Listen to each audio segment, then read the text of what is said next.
नमस्कार दोस्तों, आपका हमारे YouTube चैनल में स्वागत है। आज फिर हम आपके लिए बहुत ही प्यारी, ज्ञानवर्धक और प्रेरणादायक कहानी लेके आए हैं और इस कहानी तक को अंत तक जरूर सुने। और यदि आप हमारे चैनल पर नए हैं तो चैनल को सब्सक्राइब करें और बेल आइकन दबाएं ताकि आने वाली वीडियो का नोटिफिकेशन सबसे पहले आपको मिलता रहे। तो प्यारे दर्शकों, आइए इस प्यारी सी कहानी को शुरू करते हैं। एक बार बादशाह अकबर अपनी रानी के लिए एक खूबसूरत महल की लाजवाब नक्काशी का काम चल रहा था और कारीगर दूर देश और राज्यों से बुलवाए गए थे। नक्काशी की कलाकारी का काम देखकर अकबर ने बीरबल से कहा, पैसों की बदौलत ये क्या काम हो रहा है और हुनर और अकल की वजह से इतना सुंदर हो रहा है। एक तरफ पैसा, दूसरी तरफ अकल, तुम क्या चुनोगे बीरबल? बीरबल ने कहा, पैसा महाराज। अकबर ने कहा, गलत, मैं होता तो मैं अकल चुनता। बीरबल ने कहा, आप सही कह रहे हैं जहांपना। जिसके पास जिस चीज की कमी होती है वो वही तो चुनेगा। बीरबल का तंज सुनकर अकबर झंड हो गए, पर इन्हीं बातों की वजह से तो वो बीरबल को अपने साथ रखते थे। दोनों एक दूसरे के तंज का बुरा नहीं मानते थे। फिर भी अकबर ने कहा, बीरबल, न तो अकल की कमी है, न पैसों की, न अशरफियों की और न अप्सराओं की।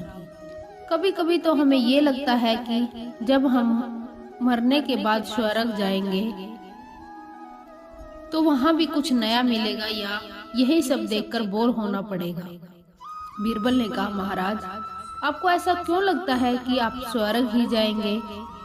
अकबर ने कहा, बीरबल, संपूर्ण प्रजा का पालन पोषण बिना किसी स्वार्थ के किया, हमेशा न्याय को सर्वोपरि रखा, किसी के साथ न अन्याय किया न होने दिया। क्या इतना स्वर्ग जाने के लिए काफी नहीं? बीरबल ने कहा, महाराज, स्वर्ग जाने के लिए क्या काफी है क्या नहीं है ये तो मैं नहीं जानता, लेकिन हाँ, आपकी बातों से मिलती जुलती एक कहानी जरूर याद आ गई, जिसमें राजा ने देवदूत से मिलकर बिल्कुल ऐसी ही बात कही थी।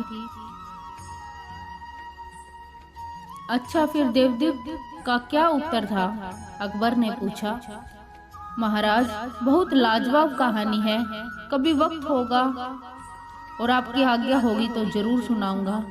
बीरबल, कहानी के लिए वक्त और आज्ञा मत लिया करो, बस सुना दिया करो। तुम्हें तो मालूम है हमारी यही तो कमजोरी है, कहानियां और पहेलियां।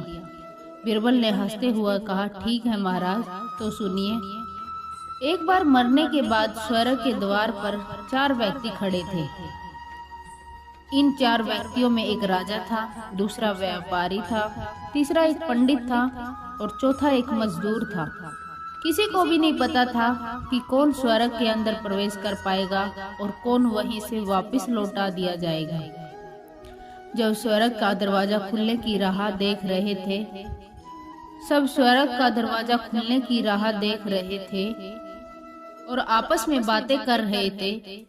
जैसे कि राजा को मरने से पहले से ही आदत थी, उसने अपनी बात सबसे पहले बताई। राजा ने कहा, मैं बहुत प्रख्यात राजा हूँ, मैंने धरती पर अपना बहुत नाम कमाया है, इसलिए पूरी संभावना है कि मैं ही स्वर्ग में जाऊंगा।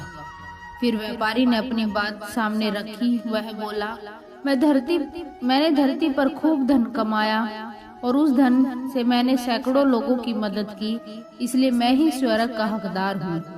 अब बारी थी पंडित की, तो पंडित ने मुंह खोला और सबको यह कहा, चाहे तुम जो सोच लो, लेकिन यह बात तो तय है कि स्वर्ग के दरवाजे खुलेंगे तो मेरे लिए ही खुलेंगे।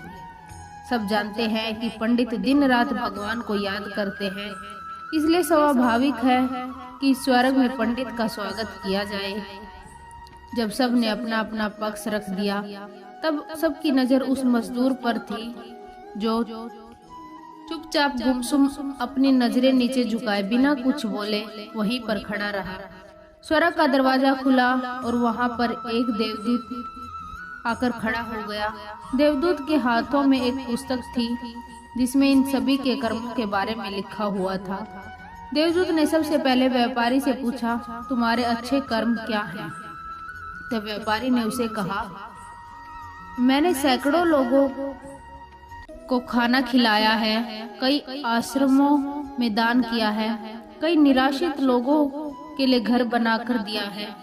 यह मेरे अच्छे कर्म हैं। देवदूत ने फिर से अपने पुस्तक में ध्यान से देखा तो देखने के बाद व्यापारी से कहा, तुम्हारा कहना भी ठीक है कि तुमने बहुत दान धर्म किया है, लेकिन यह दान धर्म तुमने जिन पैसों से किया है उन पैसों को कमाने के लिए तुमने न जाने कितने झूठ बोले हैं, कितनी हेराफेरी की है और कितनी मिलावटें की हैं, इसलिए तुम भी स्वर्ग में नहीं आ सकते।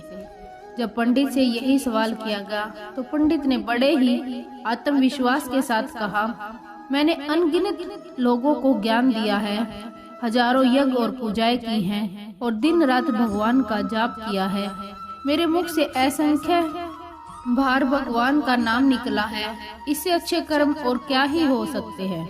देवदूत ने अपनी पुस्तक के अंदर झांक कर देखा और पंडित से कहा, आपने जितने भी लोगों को जो भी दिया, जो भी ज्ञान दिया, उन बातों पर खुद कभी अमल नहीं किया। आपने यज्ञ, पूजा या भगवान का नाम निस्वार्थ भाव से कभी नहीं किया, इसलिए आपका भी स्वर्ग में आना प्रतिबंधित है। अब देवदूत ने राजा को अपने पास बुलाया। उस राजा की जगह आप खुद को रख सकते हैं जहांपना, क्योंकि उस राजा के और आपके शब्द कुछ एक जैसे ही थे। अकबर मुस्कुराए। बिरबल ने आगे कहा, देवदूत ने राजा से पूछा, तुम बताओ तुमने अपने जीवन में क्या क्या अच्छे कर्म किए हैं? मैं उन्हें इस पुस्तक में देखकर फैसला करूंगा कि तुम अंदर आने देना है या नहीं। राजा ने कहा, मेरा राज्य जितना बड़ा था उतना ही समृद्ध था। मेरे राज्य के सभी लोग खुशहाल थे, सभी बड़े आनंद से रहते थे। मैंने उन्हें कभी भी किसी भी चीज की कमी नहीं होने दी। हमेशा न्याय को सर्वोपरि रखा, चाहे मेरी प्रजा हो या पारिवारिक सदस्य। यही मेरे अच्छे कर्म हैं। देवदूत ने अपने पुस्तक में देखा और देखने के बाद राजा से कहा, तुम सच बोलते हो। तुमने अपने राजा की प्रजा को बहुत सुखी रखा, लेकिन वो सारा धन और संपत्ति जो तुमने अपनी प्रजा पर लगाया था वो भी सब प्रजा का ही था। या कौन से तुमने खेत में हल जोतकर कमाया और लगाया था? चलो इसको भी जाने दो, लेकिन तुम्हारा सबसे बड़ा पाप यह था कि तुमने अपने राज्य की सीमा बढ़ाने के लिए जितने युद्ध किए थे, उन युद्ध की वजह से हजारों सैनिकों ने अपनी जान गंवा दी थी। उन हजारों सैनिकों के परिवार के दुख का कारण तुम बने थे, इसलिए तुम स्वर्ग में नहीं आ सकते। तुम्हारी स्वर्ग यात्रा का समापन यही होता है। बोलो सत्यनारायण भगवान की जय। अकबर थोड़े झंड सा महसूस कर रहे थे। अकबर ने सोचा, अब मैं भी नहीं, पंडित भी नहीं तो स्वर्ग जाएगा कौन? मजदूर यह सब देखकर हैरान था।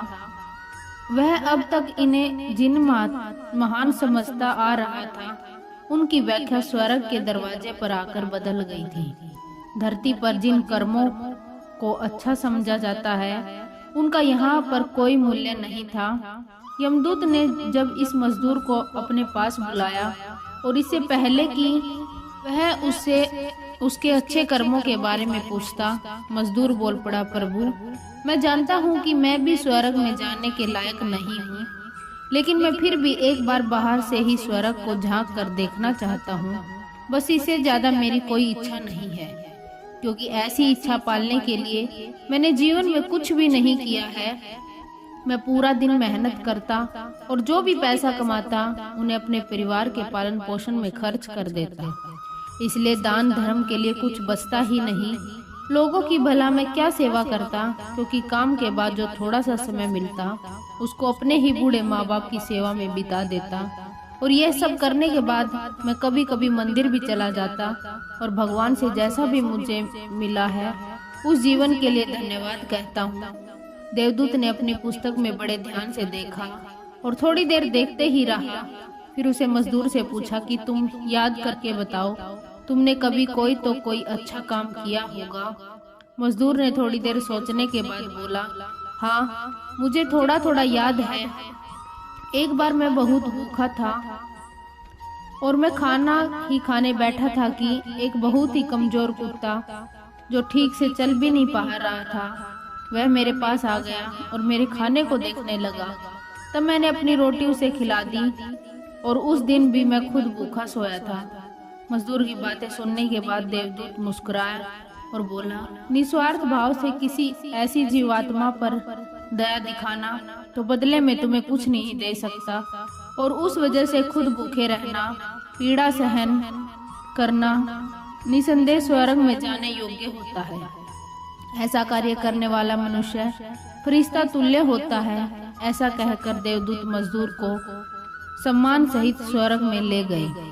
कहानी समाप्त करते हुए बीरबल ने कहा, तो महाराज कैसी रही आपकी स्वर्ग यात्रा? अकबर चुप हो गए। बीरबल ने कहा, महाराज, अच्छे कर्म लोभ मोह माया इन सब भाव में आकर नहीं किए जाते और ना ही उन्हें अच्छे कर्मों की श्रेणी में गिना जाता है। निस्वार्थ भाव से किया गया एक ही अच्छा कर्म भी आपके जीवन के सारे पाप धोने की शक्ति रखता है। और वैसे भी महाराज, आप तो जीते जी स्वर्ग में रह रहे हैं, स्वर्ग से बोर हो गए होंगे। आपको तो नरक में जाने की दिलचस्पी होनी चाहिए। कहे तो आपका नरक का टिकट दूं, इस तंज पर दोनों ठहरा के ठहाके मारकर हंसने लगे। तो प्यारे दर्शकों, कैसी लगी आज की कहानी? अगर अच्छी लगी हो तो इसे लाइक करें, शेयर करें और कमेंट करके हमें जरूर